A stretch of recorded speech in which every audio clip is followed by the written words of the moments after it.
प्रवचन।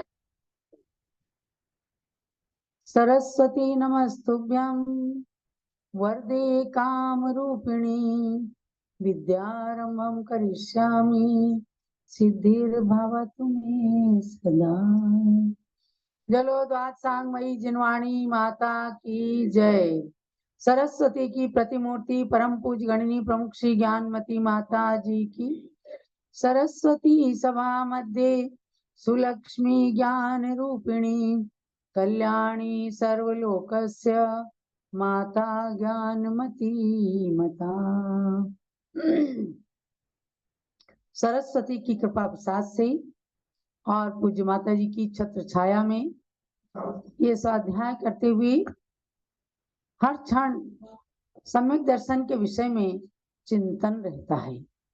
आप लोग भी जरूर चिंतन करते होंगे कि ये सम्यक दर्शन पंचम काल के अंदर जिस मानव को हो जाए, समझो कि उसके लिए पंचम काल भी श्रेयस्कर है, श्रेष्ठ है।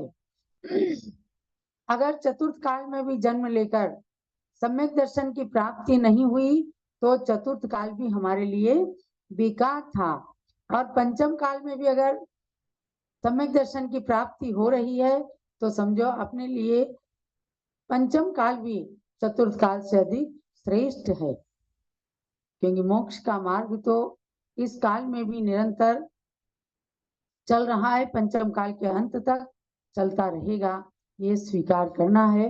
और मोक्ष मार्ग के ही कारणों में सम्यक दर्शन सबसे प्रबल कारण है, क्योंकि कहा है सम्यक दर्शन ज्ञान चारित्राणि मोक्ष मार्ग।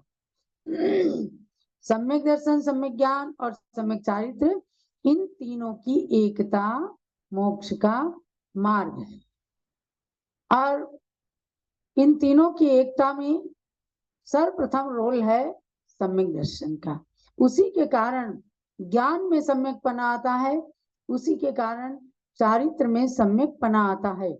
यदि दर्शन में सम्यक पना ना आए तो समझो ज्ञान और चारित्र भी हमारे कहे गए हैं कि यदि प्रत्यनीकानि भवन्ति भव पद्धति, यदि इनको उल्टे कर दें, सम्यक की जगह मिथ्या कर दें, तो वो मोक्ष मार्गा की जगह संसार मार्गा बन जाएंगे। सम्यक शब्द लगा है तो सम्यक दर्शन, सम्यक ज्ञान और सम्यक चारित्र मोक्ष के मार्ग हैं, और मिथ्या दर्शन, मिथ्या ज्ञान और मिथ्या चारित्र के भव पद्धति माने संसार की पद्धति को, संसार की संतति को बढ़ाने वाले होते हैं। बहुत अच्छा स्वाध्याय आप लोगों ने सुन रखा है कि सम्यक दर्शन चारों गतियों में हो सकता है। नरक गति में भी सम्यक दर्शन की प्राप्ति हो सकती है, तिर्यंच गति में भी, मनुष्य गति में तो है ही, और देव गति में भी सम्यक दर्शन की प्राप्ति हो सकती है। बाह्य निमित्तों से और अंतरंग में कर्मों के क्षय से, क्षयोपशम से, उपशम से सम्यक की प्राप्ति होती है। आपने पेज नंबर 25 तक खूब अच्छे से स्वाध्याय किया, और अब हम पेज नंबर 26 पर चलेंगे। इस प्रकरण के अंदर सबसे प्रमुख बात ये बताई कि दर्शन मोहनी के 3 भेदों में सम्यक्त प्रकृति के क्षय में कुछ कार्य शेष रहने पर ये कृतकृत्य वेदक बन जाता कहलाता है। माने अनंतानुबंधी चतुष्क, मिथ्यात्व, सम्यक मिथ्यात्व, इन 6 प्रकृतियों का क्षय हो जाता है, और सम्यक प्रकृति के क्षय में इच्छाइक सम्यक दर्शन का प्रकरण चल रहा है ना, तो सम्यक प्रकृति के क्षय में अभी कुछ अपूर्णता है, इसलिए उस समय की स्थिति उसकी होती है कृतकृत्य वेदक। और उस समय कदाचित आयु के पूर्ण होने से मरण को प्राप्त हो जाता है, तो वह पूर्व में बद्ध हुई आयु के अनुसार किसी भी गति में जाकर वहां उस क्षायिक सम्यक को पूर्ण कर लेता है। ये विशेष नियम है कि जिसका अभी क्षायिक सम्यक दर्शन यहाँ पूर्ण नहीं हुआ है, केवली शुद्ध केवली के पादमूल को भी पा करके और 6 प्रकृतियों का, 6 कर्मों का तो क्षय कर लिया, नाश कर लिया, लेकिन एक प्रकृति का अभी कुछ काम शेष है, तो वो काम जो है आगे जाकर के दूसरी गति में पूरा हो जाता है। अब यहाँ पर एक शंका होती है, माने प्रश्न होता है कि केवली सुकेवली और तीर्थंकर का सानिध्य सम्यक प्राप्ति के लिए बाह्य निमित्त है या अंतरंग निमित्त। पीछे आपने कल सुना ना कि केवली सुकेवली और तीर्थंकर भगवान के पाद मूल में ही क्षायिक सम्यक्त्व की प्राप्ति होती है। तो ये बाह्य निमित्त है कि अंतरंग निमित्त है केवली आदि का पाद मूल? तो कह रहे हैं ये बाह्य निमित्त है। अंतरंग निमित्त तो 7 प्रकृतियों का क्षय होना है, यानी आत्मा के अंदर जो प्रक्रिया चलती है वह अंतरंग निमित्त है।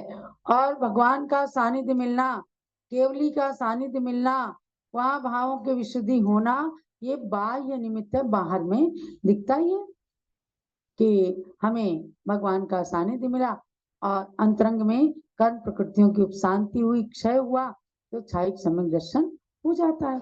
तो ये समझना कि केवली शुद्ध केवली का पाद मूल जो है वो बाह्य निमित्त है। अगली शंका है, क्या बाह्य निमित्त इतना बलशाली है कि इसके बिना दर्शन मोनि का क्षय ना हो सके? प्रश्न उठते हैं और प्रश्नों को उठा करके अनेक भव्य प्राणियों की जिज्ञासा को शांत करने के लिए आचार्य देव विविध प्रकार से, अनेक प्रकार से उत्तर देते हैं कि आपका अच्छी तरह से समाधान हो जाए। तो कह रहे हैं इतना बलशाली हो जाएगा बाह्य निमित्त कि उसके बिना अगर केवली शुद्ध केवली का पादमूल नहीं मिला तो अंतरंग में इन दर्शन मोनि का क्षय नहीं हो पाएगा। शंका स्वाभाविक है कि केवली शुद्ध केवली भगवान का पादमूल अब तो मिल गया तो उसके बिना कर्मों का क्षय ही नहीं होगा, क्षायिक सम्यक दर्शन ही नहीं होगा। तो इससे तो बहुत ही उसका बलशाली होना सिद्ध हो गया। समाधान करते हैं, आगम श्रद्धालुओं के लिए तो यह स्पष्ट ही है, केवली आदि के पाद मूल के निकट ही दर्शन मोहिनी और अनंतानुबंधी के नाश करने की योग्यता आ सकती है, अन्यथा नहीं।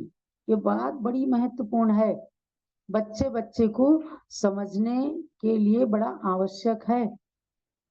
जब ऐसा निमित्त मिलेगा तभी जा करके अंतरंग के अंदर जो विशुद्धि आएगी, उस विशुद्धि के द्वारा ही 7 कर्म प्रकृति अनंतानुबंधी क्रोध मान माया लोभ ये कम नहीं है। देखो कमठ की पर्याय का जीव जो है उसने कितना भवांतर का बंद कर लिया, अनंतानुबंधी क्रोध उसने मन में बिठा लिया, उसका भाई मरुभूति आया था उसे शांत करने के लिए कि भाई अब चलो जो कुछ हो गया हो गया, लेकिन उसके ऐसे अनंतानुबंधी क्रोध का उदय रहा कि पता नहीं क्या मेरे और सजा देने के लिए आ रहा है, अभी तो राजा ने दिया है। भाई कमठ और मरुभूति के बारे में तो जाना है कि कमठ ने 10 भावों तक पार्श्वनाथ यानी मरुभूति के जीव को जो आगे जाकर पारसनाथ बने उनको कितना सताया, कितना कष्ट दिया। तो कह रहे हैं कि जब अंतर बाह्य निमित्त मिलते हैं तो उसके कारण ही अंतरंग में कर्मों को क्षय करने की योग्यता आती है। देखो आप किसी बगीचे में चले जाओ, बगीचे में अच्छी खूब फूलों की सुगंधी आती है, फूलों की सुगंधी बाह्य रूप से आ रही है, लेकिन अंतरंग में कितनी शांति मिलती है कि बैठ करके अपन उस खुशबू के साथ साथ मन को शांत करके अगर मेडिटेशन करने के लिए किसी पार्क में पहुंचे हैं तो वहां का बाह्य वातावरण हमारी आत्मा को प्रेरित करता है कि ध्यान में लीन हो जाओ। तो ये बाह्य निमित्त तो हुआ अंतरंग को साधने में। कहीं किसी पेट्रोल पंप के पास से आप निकलते हैं, कहीं पास से कोई मांस वगैरह का ट्रक निकल जाता है, विहार करते हुए देखते हैं कितनी दूर तक चला गया लेकिन उसकी बदबू छोड़ जाता है, उसकी दुर्गंध छोड़ जाता है और सांस लेना भी मुश्किल हो जाता है। ये सब बाह्य निमित्त अंतरंग को अच्छा खराब अनुभव कराने में निमित्त प्रबल निमित्त होते हैं। ऐसे ही जिनका ऑरा ही सफेद रंग का निकलता है, जिनका ऑरा एकदम स्वच्छ होता है, उनके औरे के पास जाकर केवली शुद्ध केवली या भगवान के समोशरण में जाकर अपने अंदर के जो कर्मों की कालिमा है उसको साफ करने की योग्यता उस समय भावों में आती है। और वो जो साफ करने की योग्यता है वही है दर्शन मोहनी कर्म का क्षय।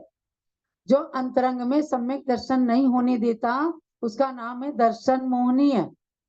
जो चारित्र को प्रकट नहीं होने देता उसका नाम है चारित्र मोहनी है। लोग चाहते हैं कि हम व्रत ले लें, लेकिन उनके कदम पीछे हट जाते हैं। कई माँ ने, कई संबंधियों ने थोड़ा सा जोर लगा रही, अभी पता नहीं तुम्हारे को नियम लेने का समय नहीं है, कभी टूट जाएगा तो क्या होगा, अभी तुम कैसे निभाओगे। और एक है कि हाँ हाँ ये तो बहुत अच्छी बात है, नियम ले लो और इससे आगे में अच्छी गति बन जाएगी।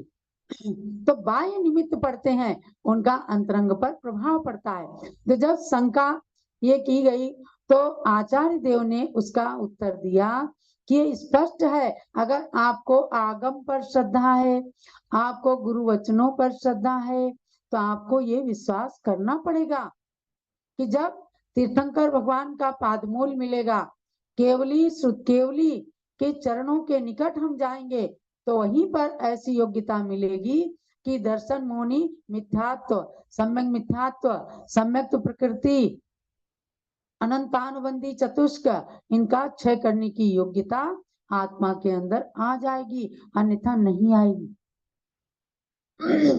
आप मंदिर क्यों जाते हैं? इसीलिए ना कि सामने भगवान का बिंब हमारे लिए माध्यम बनता है। कुछ लोग कह देते हैं हमने तो घर में मंदिर बना रखा है। भैया कैसा मंदिर? फोटो लगा रखी है माता जी, उसी के सामने आरती कर लेते हैं, पूजा कर लेते हैं। नहीं, फोटो एक सिंबॉलिक हो सकता है। बच्चे को बता सकते हैं देखो हमारे भगवान ऐसे होते हैं, लेकिन साक्षात भगवान के स्वरूप में जिन प्रतिमाओं पर पंच कल्याण के संस्कार किए गए, ऐसी प्रतिमाओं को जिन मंदिरों के अंदर विराजमान किया जाता है, उन मंदिरों में जाकर जो भाव बनते हैं वो आपके फोटो के आगे कभी भी नहीं बन सकते। वरना सब लोग यही करते। हमारे पूर्वजों ने जिन मंदिर बनाया, आज से 500 साल पहले जीवराज पापड़ीवाल नाम के व्यक्ति हुए, जिन्होंने 1 लाख प्रतिमाएं बना करके और उनकी प्रतिष्ठा कराई। हर एक गांव में समझती हूँ हिंदुस्तान के अंदर शायद ही कोई गांव, कोई मंदिर ऐसा होगा जहां पर उनकी प्रतिमा नहीं हो। आप नजदीक जाकर प्रशस्ति पढ़ लेना, जो प्राचीन सफेद रंग के पाषाण की प्रतिमा हो, लिखा हुआ होगा विक्रम संवत 1548। विक्रम संवत 1548 का युग इतना महान रहा कि हर एक मंदिर के अंदर उन्होंने ले जाकर बैलगाड़ियों से उन प्रतिमाओं को विराजमान किया। इसलिए कि जिन मंदिरों के अंदर विराजमान होकर के ये प्रतिमाएं न जाने कितने भव्य प्राणियों को सम्यक दर्शन की उत्पत्ति करा देंगी। आज ये मंदिर या तीर्थ क्यों बन रहे हैं? ज्ञानमती माता जी आज अयोध्या के इतिहास को क्यों साकार कर रही हैं? हर आने वाला भव्य प्राणी जानेगा कि भगवान ऋषभ देव तो तीर्थंकर थे ही। इनके जो 101 पुत्र हुए, सबने दीक्षा लेकर उसी भाव से मोक्ष प्राप्त किया। समझ गए? तो ऐसा मंदिर जो कहीं नहीं बना, उसको देखकर न जाने कितने भव्य प्राणियों के भाव बन जाएंगे, सम्यक दर्शन उत्पन्न हो जाएगा। हम लोग कभी कभी चिंतन करने के लिए बड़े असमंजस में पड़ जाते हैं कि ज्ञानमती माता कहाँ से खोज खोज कर लाती। बोले एक मंदिर और बनाना है। कौन सा? 923 पौत्रों का मंदिर यहाँ बन रहा है। समझे? भगवान ऋषभ देव के पौत्र थे, भरत चक्रवर्ती के 923 पुत्र थे जो जन्म से ही गूंगे थे, लेकिन पहली बार ही भगवान ऋषभ देव के समोशरण में गए, एकदम सम्यक दर्शन उत्पन्न हुआ और बोलने लग गए। जीवन में कभी बोले नहीं, वे निगोद से आए थे। समझे अमरचंद जी? निगोद से, जहां एक श्वास में 18 बार जन्म मरण करता है प्राणी, ये एक रेयर केस है, केवल आदि पुराण के अंदर ही वर्णन आया है। और बृहद द्रव्य संग्रह की टीका में तो है कि नित्य निगोद से निकलकर एक बार वो 2-3 इंद्रिय जीव बने और उसके बाद मनुष्य पर्याय धारण की। जो भी हो, वे जन्म लेते मूक थे, गूंगे थे। कितना दुख हुआ होगा सोचो चक्रवर्ती को, जिनके पास 6 खंड का वैभव है, उनके पुत्र सारे गूंगे, और जैसे ही भगवान के समो शरण में गए, उनके साथ साथ उनके सारे पुत्र गए। और वहां की महिमा देखो, प्रबल निमित्त देखो कि गूंगे सब बोलने लग गए, और एकदम बोलने लग गए तो तुरंत ही उन्होंने बोध को प्राप्त करके जैनेश्वरी दीक्षा ले ली। दीक्षा लेकर के ऐसी तपस्या की कि उसी भाव से मोक्ष चले गए। ये इतिहास अयोध्या की धरती पर दिखाया जाएगा, और उनका मंदिर सामने को बन रहा है। यह इतिहास कि भगवान ऋषभदेव स्वयं में तो महान थे ही, लेकिन उनका परिवार भी कितना महान था। उनके पुत्र पुत्रियां पौत्र सब कितने महान थे कि संसार के सुखों को भोगने के बाद उनको नश्वर समझ करके परित्याग कर दिया, और दीक्षा धारण के लिए उनकी पुत्रियां ब्राह्मी और सुंदरी। लोग कह देते हैं कि उन्होंने इसलिए दीक्षा ली कि हमारे पिता को, हमारे पतियों को नमस्कार करना। बिल्कुल झूठ है। उन्होंने अपने निज के वैराग्य से दीक्षा ली। भगवान ऋषभदेव अपने माता पिता को नमन नहीं करते। भगवान ऋषभदेव या तीर्थंकर भगवान किसी गुरु को नमन नहीं करते, किसी को भी नमन नहीं करते, तो अपने दामाद को क्या करते? आप लोग अपने दामादों को नमन कर नमस्कार करते हैं क्या? नहीं ना। दामाद पिता मान करके अपने इन-लॉज को नमस्कार करता है कि ये भी हमारे माता पिता हैं। तो ये भ्रांतियां मत रखना। कोई पूछे ब्राह्मी सुंदरी ने दीक्षा क्यों ली, बताना। हमारा आदि पुराण कहता है कि ब्राह्मी सुंदरी ने अपने वैराग्य से कि हमारे पिता जगत पिता हैं, हमें संसार में नहीं फंसना है, दीक्षा लेकर के और स्त्री पर्याय का छेद करके मोक्ष जाना है। तो महानुभाव, यही तो धवलाकार कह रहे हैं। धवला की 6ठी पुस्तक के एक एक पंक्ति का स्वाध्याय किया पूज्य माता जी ने, और अपनी सिद्धांत चिंतामणि टीका जो आज 1200 साल के बाद किसी ने सतखंडागम की टीका लिखने की हिम्मत की है, साहस किया है, उन्होंने भी इन चीजों को लिया है कि हम चाहें तो इन निमित्तों को प्राप्त करके और सम्यक दर्शन को प्राप्त कर सकते हैं। तो समाधान में यही कहा कि आगम श्रद्धालु के लिए स्पष्ट है, केवली के पाद मूल के निकट ही दर्शन मोह और अनंतानुबंधी को नाश करने की योग्यता आ सकती है, अन्यथा नहीं आएगी। किसी साधारण संत के पास भी बैठेंगे तो छायिक सम्यक दर्शन की योग्यता नहीं आएगी। छायोपम सम्यक दर्शन हो जाएगा, लेकिन छायिक सम्यक दर्शन के लिए केवली, शुद्ध केवली, तीर्थंकर भगवान, इनका पादमूल, इनका चरण सानिध्य आवश्यक है। इसलिए महानुभाव, थोड़ा थोड़ा स्वाध्याय हो रहा है, कुछ कुछ लाइन आप पढ़ रहे हैं, लेकिन उन लाइनों को हृदयंगम कर रहे हैं और अपने सम्यक दर्शन को दृढ़ कर रहे हैं। इसीलिए मैं आपको छोटा छोटा स्वाध्याय करा करके ही और बिल्कुल सम्यक दर्शन के अंदर दृढ़ करना चाहती हूँ कि अपना जो मोक्ष मार्ग आज पंचम काल में मिला है वह निराबाध हो जाए, और सम्यक दर्शन हमारा इतना दृढ़ हो जाए कि भव भवांतर में भी छूटे ना, जब तक मोक्ष को हम प्राप्त ना कर लें। यही आज के स्वाध्याय का सार समझना, और भी अन्य शंका समाधानों के माध्यम से हम आपके मार्ग को सरल करते रहेंगे, ज्ञान के रास्ते खोलते रहेंगे। कुछ लोगों ने प्रश्न किया कि माता जी इसका परीक्षा इसकी कब होगी? हम आपको परीक्षा की घोषणा करेंगे 25 जुलाई के बाद, क्योंकि अभी 22 जुलाई तक अयोध्या में चातुर्मास स्थापना, गुरु पूर्णिमा, वीर शासन जयंती और दीक्षा महोत्सव का बड़ा कार्यक्रम है। उसके पश्चात इसका स्वाध्याय बराबर चलाएंगे, और सम्यक दर्शन का चैप्टर कितने दिन में समाप्त होता है इस विषय को लेकर के और हम आपके परीक्षा की घोषणा करेंगे। जवान